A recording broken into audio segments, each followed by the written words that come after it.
For Lab 3, we're going to focus on some organs in specific systems. So here is our pig list, our organ list, and we're going to start going through the anatomy of the respiratory system and the upper regions of the digestive system. So we're kind of going to focus on the mouth here, and then we're going to work our way down into the digestive system itself in the abdominal cavity and focus on some specific regions of some of these major organs that we've already seen. And then finally, we'll end with the urinary organs and then the reproductive organs.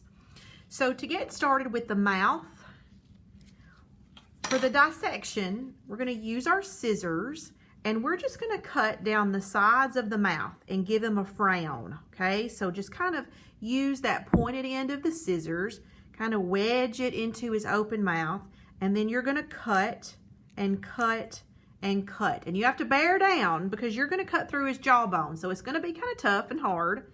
So cut and kind of give him a frown. And when you start to get around his cheeks, you're going to cut downward a little. And eventually, you want his mouth to open up like an alligator. Now that's pretty significant cutting. Probably the biggest issue that students have is they simply don't cut far enough. So you want to open it really, really wide so that you start to see some of these holes that's present inside the mouth. Once you have his mouth open, we're going to identify some of these major structures that are there on your list. Okay, so starting here at the top, more anterior, right? We've got our nostrils. That's just his little nose holes where air is going to come in, the nostrils. And then as the air comes in through the nostrils, they're going to travel through the nasal cavity and make their way through this opening right here, which is called the nasopharynx. The nasopharynx is this large hole that's right here, okay? That nasopharynx actually connects to this hole right here that connects. This is called the glottis. So here is nasopharynx, which attaches to this opening here called the glottis. And the glottis is the opening into the trachea. So from here, the air will move down into the trachea, or the larynx first, the larynx, and then from the larynx into that trachea, that windpipe that's right in there, we can see, okay? Now on the glottis is the hole right here where I have the probe inside. Around the glottis is this flap of elastic cartilage called the epiglottis. The epiglottis is what closes when we swallow to prevent food from traveling down the glottis and then getting into our larynx and our trachea and choking us. Okay, so this is called the epiglottis. So hard palate, soft palate, that opening right here, nasopharynx, opening in here, the glottis, and then that flap is the epiglottis, and then of course his tongue. Now if I lift him up a little bit, there's actually one more opening between the nasopharynx and the glottis, and that's the opening of the esophagus. There is a hole, an opening right here. I'm sticking my probe in it. I can actually go all the way down it right there. That is called the opening of the esophagus. That's where the food goes when we swallow, okay? Now, I do want you to see the esophagus. So that's our opening right here. If I close his mouth and I come down here behind some of these respiratory structures, so here's the larynx and here's the trachea. If I move this over, you can actually see behind some of this connective tissue that's here, the esophagus. I'm gonna get my probe under it, right there. Okay, so that's the esophagus here. And it's gonna continue down kind of behind these vessels, behind the heart, and it's actually gonna pass through the diaphragm. That's the esophagus. Whoops, I'm off screen, aren't I, a little bit? There we go, that's better. Esophagus, right here. It's right beside that inferior vena cava. Okay, so we saw the opening right here, the opening of the esophagus, and then that tube continues behind the trachea. See a little hint of it right here, behind the trachea. And then it continues down below the heart here. goes through the diaphragm and then attaches to the stomach right here. Now the salivary glands I don't have dissected just yet, so we're going to do this together. So for the salivary glands, we're going to start looking right here in this area, okay, just to give you a point of reference. Here's his ear, right, his eye, there's that mouth that we just opened up, okay. The salivary glands are going to reside right around in here. And actually, since I'm right-handed, I'm going to turn him a little bit. You can see, yeah, there we go. I'm going to turn him right here. Okay, and then we're just going to start to peel back this skin that's right here. Just start cleaning around, and you'll start to see some glandular structures appear. So this big guy right here, I'm going to put the probe under it. The vein runs right over the top of him. He's pretty large. This is the mandibular salivary gland right here. Okay, all that's mandibular, and sitting just in front of that mandibular is the sublingual. So that's this guy right here. Okay, I'm gonna try to zoom in a little bit, maybe that'll help. And maybe orient that right there. Okay, so now then I'm gonna try to get under it. This guy right here is the sublingual. Right there, I'm kind of wiggling him back and forth. And then this big one right here with that vein right over the top of him, that's the mandibular. And then the third one, there is one more called the parotid. And the parotid is a little more difficult because it really doesn't look like the other two. It's very fatty and squishy. Kind of stuck to the skin right here. So I'm going to peel it off. There's the parotid right here. That's the parotid salivary gland right there.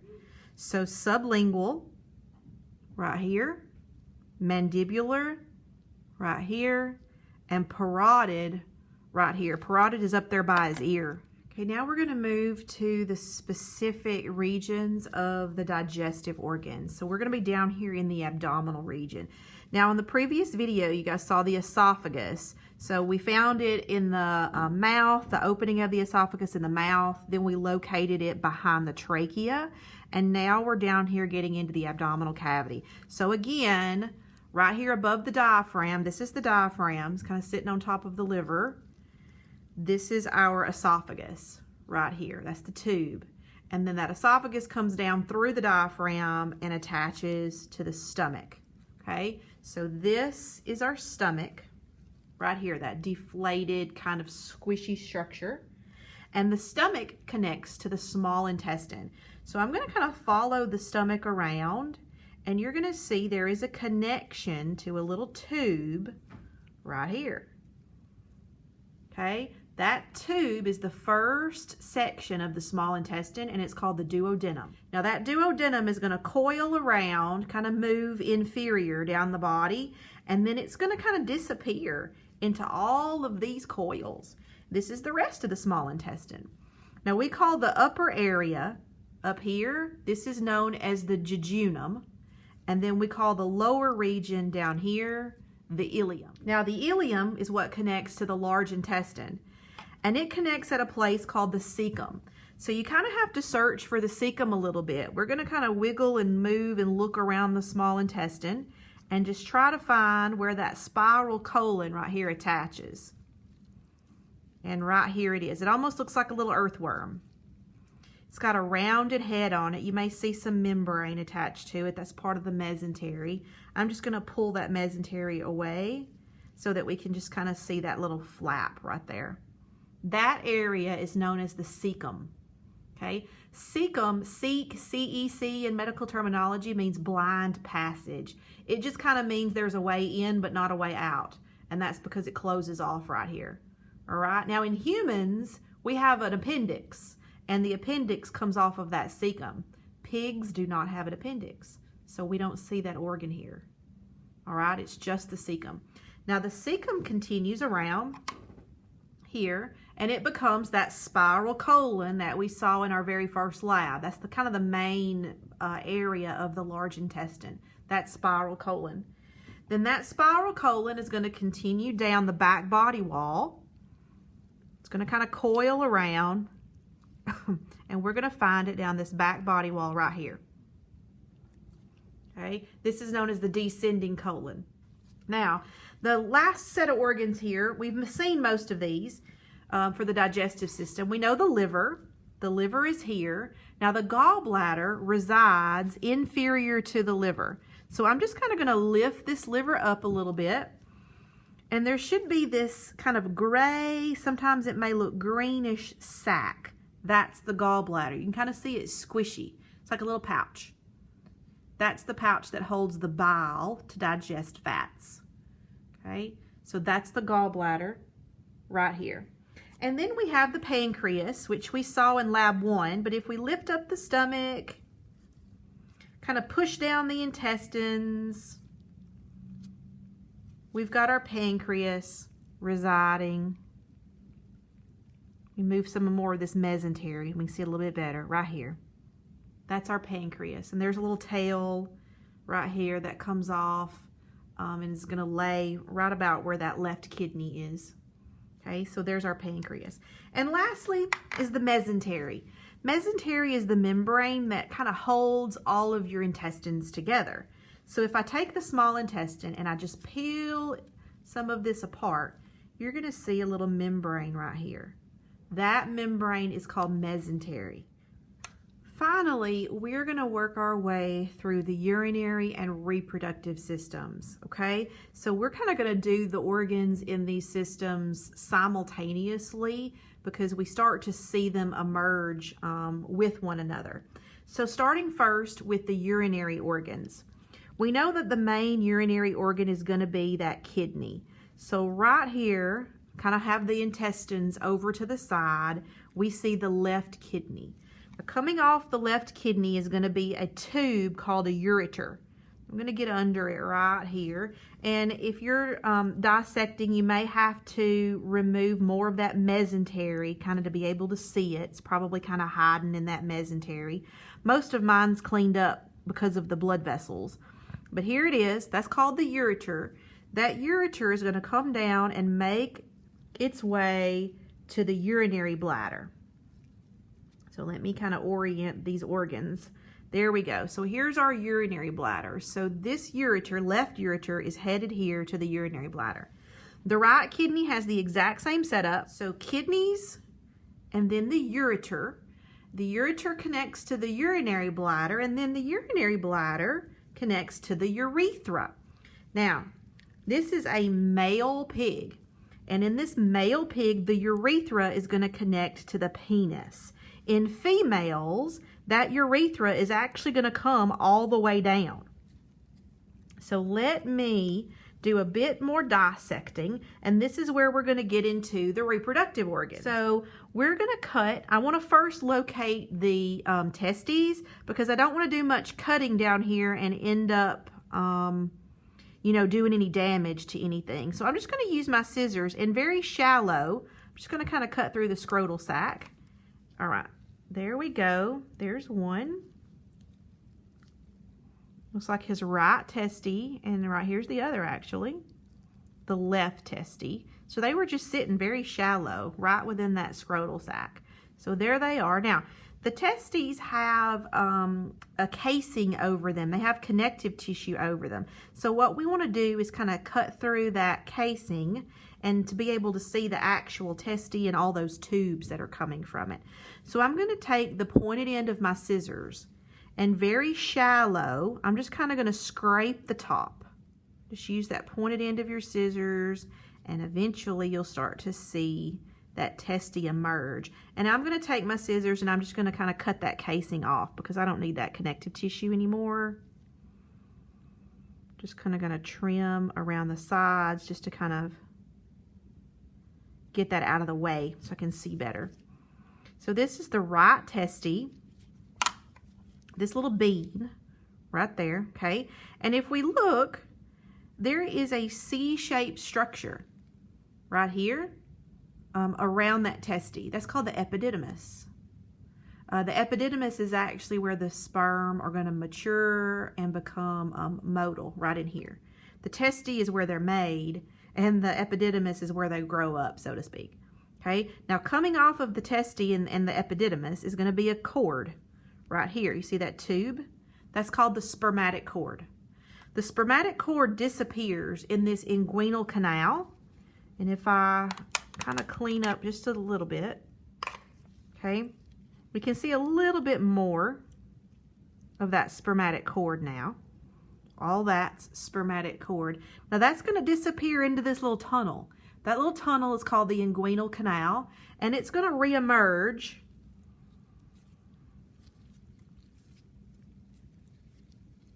around the bladder in this little tiny string right here. That's called the vas deferens. So here's our left testy right here. Okay, we can kind of see that spermatic cord working its way down right there, and it reemerges right here. You see it right there as the vas deferens.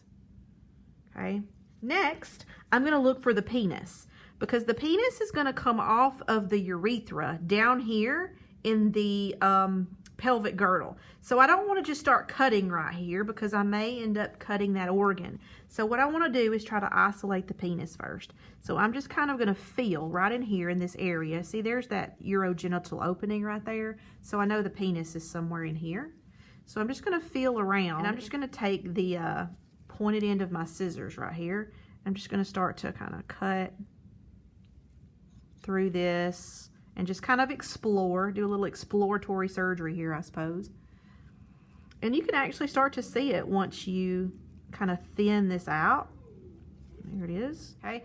Now the penis is going to be connected pretty strongly here at the urogenital opening. So rather than just, trying to fight with that, we're just going to snip the end right here at that urogenital opening and just separate it. There we go. Okay, we're just going to separate that in. So now that I have this portion, this is the penis again, I can kind of start to clean this up. I'm just going to cut this off. I don't need it anymore. My urinary bladder down here, so it's out of the way. My penis is here, it's out of the way. I'm just going to kind of cut across right here and get that portion out.